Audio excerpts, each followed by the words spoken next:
Hi everybody, it's Jeanne, and today I'm going to outline for you 10 customer experience potholes to avoid.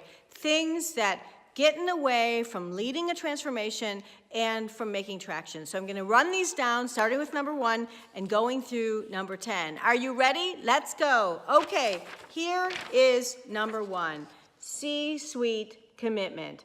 What this means is that often people begin the work and the C-suite says, yes, we want it, we've hired you, get ready to go, we are committed to the work. But if you don't really identify for them what the work means, they're committing to an idea, but not actions. They're committing to a concept, but not their skin in the game. So you really need to outline what they will do differently, how you will need them to hold people accountable differently, what their personal commitment will be to challenging the operation of the organization, and how metrics need to change, how leadership styles need to change, and how you need to bring people to the table differently.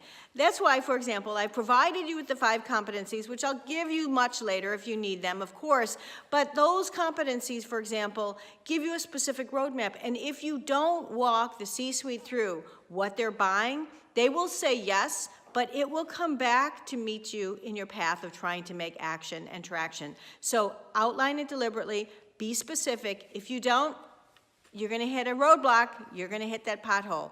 Okay, number 2, is the C-suite really in sync? Again, what we find is that every leader comes to the table when we begin this work with a different definition of what they consider success to mean. Their KPIs are around their operational processes, around their standards, around their projects, and their red, yellow, and green dots.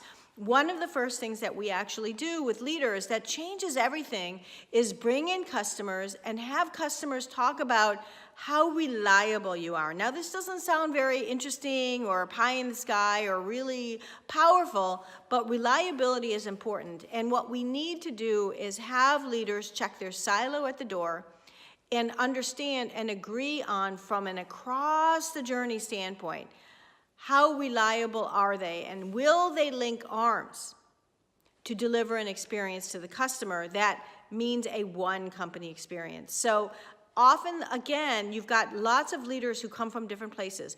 Marketing has a different point of view. Operations has a different point of view. IT has a different point of view. If you're in insurance, the claims or the people doing the actuarial science have a different point of view. Every vertical has leaders who come into this work understanding and believing that SCORE is aligned to their vertical or is aligned to their operational silo. We need to check people's silos at the door and unite them. And if you don't do that, again, that's a pothole you're going to step in. It's going to make your work slow down or possibly challenge your work altogether, because if you don't unite the leadership team in common language, in a common commitment, they are going to go back and send different messages to each of their operations. And then when people try to come together, they're going to have different agendas. And those different agendas, there's your pothole. Okay, ready? Number 3. This is very interesting. What we know about this work is that often it's as much about understanding the underbelly of the organization and people's priorities and what motivates people as it is about the tactics. Frequently, we start with the tactics and we forget to do the underbelly work. So you need to know, number 3, who's in and who's out. One of the things that we know as leaders begin this work, as we get started with this work, is that we assume, because there's a commitment to CX, that everyone's on board. That's not true. Don't assume that everyone's on board. Have individual conversations with people and really get to know and listen to what their priorities are, and be that person that has their antenna up to hear where there's concern and worry, especially in those parts of the operation where they might feel like the CX work is encroaching on their own. And what I always say is hold your outliers closer. Know who they are. It's not that people want to be outliers. It's just that they're nervous or concerned or don't understand the work or feel like it's duplicating something they already have pride of ownership in. And then, this is the secret sauce, bring the outliers in to be your partner. When you share the spotlight, it changes everything. So number 3, know who's in and who's out. Ready for number 4? Getting to the whack-a-mole work too fast. If you are forced into being a problem solver too fast, what happens is your work will be defined as reactive.